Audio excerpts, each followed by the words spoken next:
عزت نے اس قرآن کو نازل کرنے سے پہلے خود اس کی تلاوت فرمائی ہے۔ حدیث مبارکہ میں آتا ہے کہ ان اللہ تعالی قرأ سورۃ طٰہٰ و یاسین قبل ان یخلق السماوات والارض بألف عام۔ اللہ رب العزت نے اس زمین اور آسمان کو پیدا کرنے سے پہلے 1000 سال پہلے سورہ طٰہٰ اور سورہ یاسین کی تلاوت فرمائی۔ فلما سمعت الملائکہ، جب فرشتوں نے اس قرآن کو سنا، اس سورتوں کو سنا، تو وہ کیا کہنے لگے کہ طوبیٰ لأمۃ ینزل ھذا علیہا، بڑی ہی خوش بختی ہو، خوش نصیب ہے وہ امت جس میں یہ قرآن نازل کیا جائے گا۔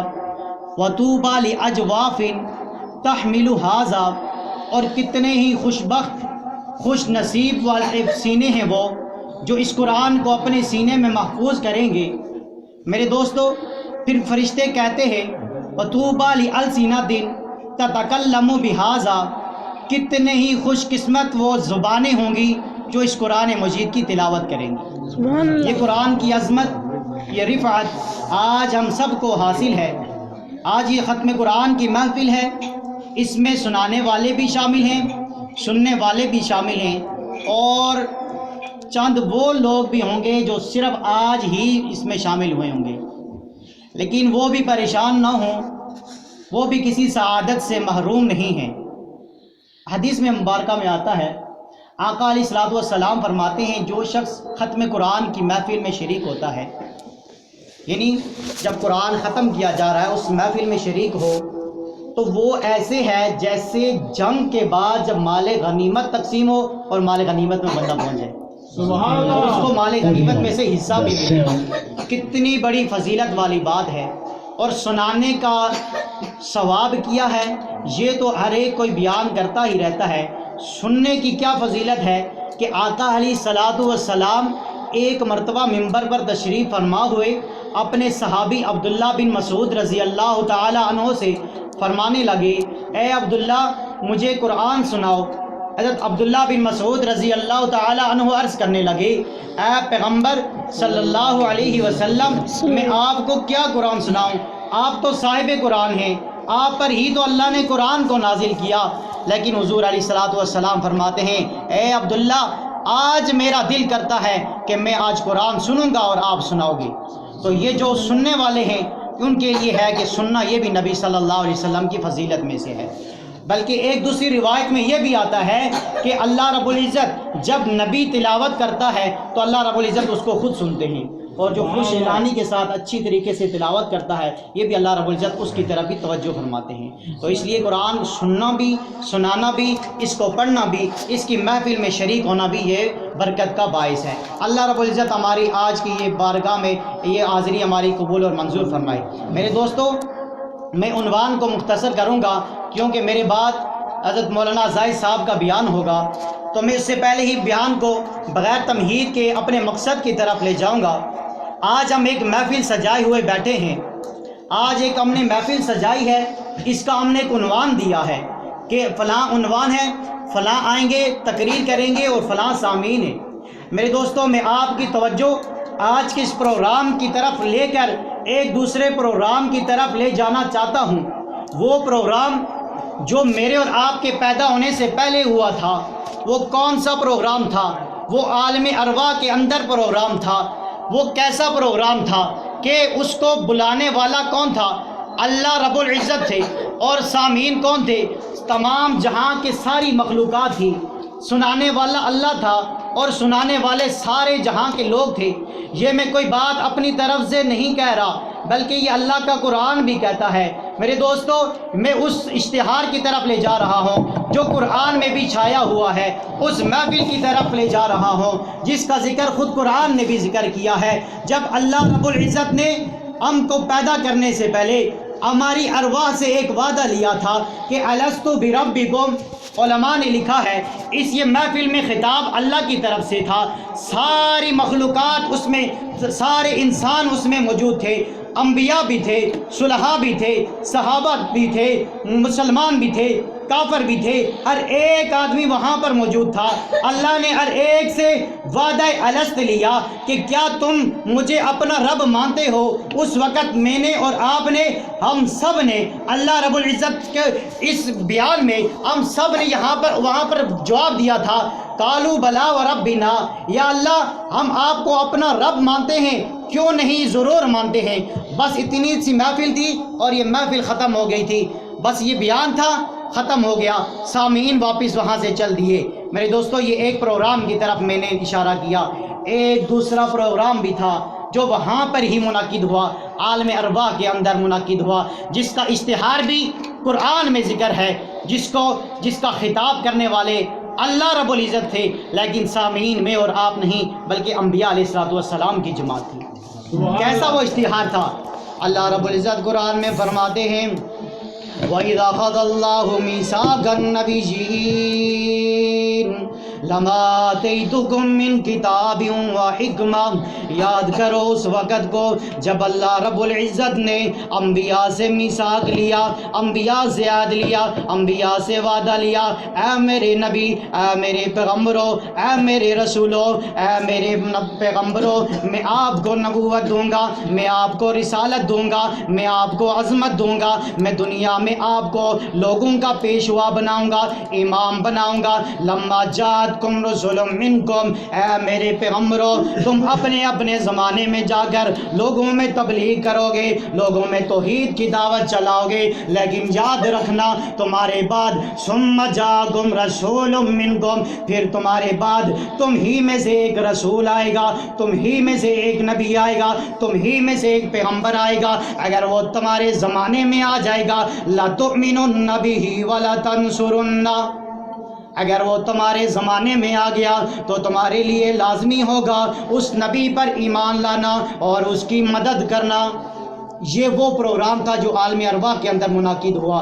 اللہ رب العزت نے تمام انبیاء سے میثاق لیا، اے لوگو تم اپنے اپنے، اے نبیوں تم اپنے اپنے گاؤں میں جاؤ گے، اپنے اپنے شہر کریا بستی بستی میں جاؤ گے، اپنے اپنے ملک میں جاؤ گے، اپنے اپنے دور میں جاؤ گے، تم جا کر میری ربوبیت کا اعلان کرنا، توحید کا اعلان کرنا، اپنی رسالت کا اعلان کرنا، لیکن یاد رکھنا تمہارے بعد جب اگر تمہارے وقت میں میرا رسول محمد الرسول اللہ صلی اللہ علیہ وسلم اگر آ گیا، پھر تمہارے لیے لازم ہوگا کہ اس پر ایمان بھی لانا اور اس کی مدد بھی کرنا۔ یہ عالم ارواح کے اندر محفل ہوئی تھی۔ میرے دوستو، یہ اس محفل کے اندر علماء نے لکھا ہے حضور علیہ السلام کسی نبی کے دور میں نہیں آئے۔ آقا علیہ السلام حضرت عیسیٰ علیہ السلام کے بعد کافی زمانے کے بعد دنیا میں تشریف فرما ہوئے۔ یہ جو وعدہ الست تھا یہ کہاں پورا ہوا؟ اللہ رب العزت نے میرے آقا علیہ السلام کو جب معراج عطا فرمائی تھی، ہر ایک جانتا ہے کہ آقا علیہ السلام جب معراج کی شب جب جاتے ہیں مسجد اقصیٰ کے اندر، اللہ رب العزت وہاں کے اندر تمام انبیاء کو جمع کرتا ہے، تمام انبیاء مقتدی بنتے ہیں، میرے آقا علیہ السلام وہاں مقتدا بنتے ہیں، امام بنتے ہیں۔ میرے آقا علیہ السلام ان کی امامت کر کے وہ تمام انبیاء میرے آقا علیہ السلام کے ہاتھ پر یہ نبوت، آقا علیہ السلام کی نبوت کا دعویٰ کر کے ان پر ایمان لے آتے ہیں۔ اسی لیے میرے آقا علیہ السلام فرماتے ہیں اگر میرے زمانے میں موسیٰ بھی زندہ ہوتے وہ بھی آ کر مجھ پر ایمان لے آتے۔ میرے دوستو، یہ جو قرآن جو ہم نے جو پڑھا ہے، یہ جو سنایا گیا ہے یہاں پر، یہ نازل کرنے والا رب العالمین ہے، لیکن جس ہستی پر نازل ہوا وہ یہ والی ہستی ہے جن کی شان میں نے آپ کے سامنے بیان کی ہے۔ وہ رحمت للعالمین، شفیع المذنبین، احمد مجتبیٰ محمد مصطفیٰ صلی اللہ علیہ وسلم کی ذات ہے۔ میرے دوستو، آقا علیہ السلام اس قرآن کو لے کر آئے۔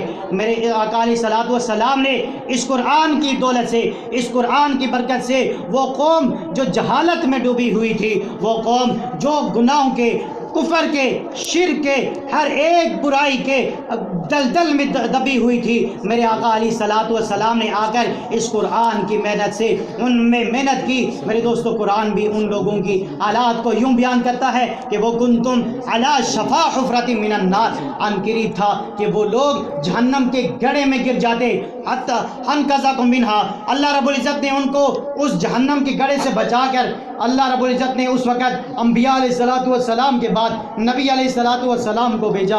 میرے آقا علیہ السلام نے جب ان میں محنت کی، میرے آقا علیہ السلام نے جب ان میں دعوت توحید پھیلائی، قرآن کی دعوت پھیلائی، وہی لوگ جو کفر و شرک میں مبتلا تھے میرے آقا علیہ السلام کی محنت کی وجہ سے ایسے ہدایت پر آئے کہ میرے آقا علیہ السلام کی دعوت پر لبیک کہنے والے کوئی صدیق بن جاتے ہیں، کوئی فاروق بن جاتے ہیں، کوئی غنی بن جاتے ہیں، کوئی شیر خدا بن جاتے ہیں، کوئی سخاوت کا دریا بن جاتا ہے۔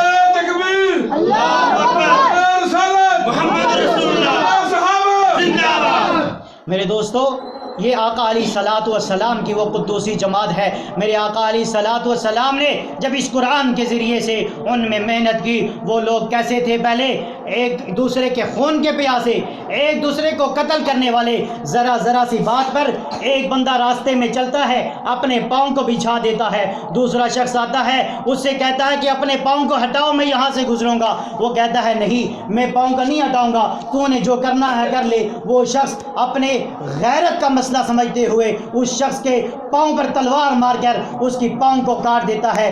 یوں دو شخص کی لڑائی، دو قبیلوں کی، دو خاندان کی لڑائی بن جاتی ہے، اور یہ لڑائی کئی سالوں تک، کئی مہینوں، کئی ہزار سالوں تک چلتی ہے۔ ایک روایت میں آتا ہے 100 سال تک بھی یہ لڑائی چلتی ہے۔ ایک اس قبیلے کا بندہ مارا جاتا ہے، ایک اس قبیلے کا بندہ مارا جاتا ہے۔